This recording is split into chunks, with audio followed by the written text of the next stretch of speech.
So whether you're a content creator or just a live streamer or just for fun and you want to have something like this in your setup, this is the sign unit. It is about like 17 by 6, like 17 inches by 6.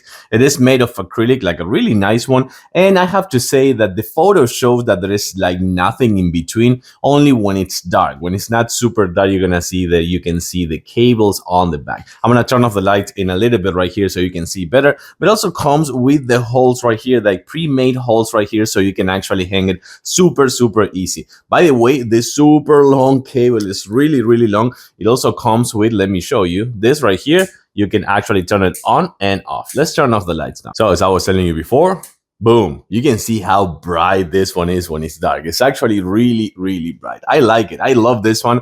It's gonna be right there on the back of my setup so you can see when I'm on air, I'm live streaming, or I'm just like recording and having fun. I like it. I do recommend a thumbs up. Thanks for watching, and I'll see you soon.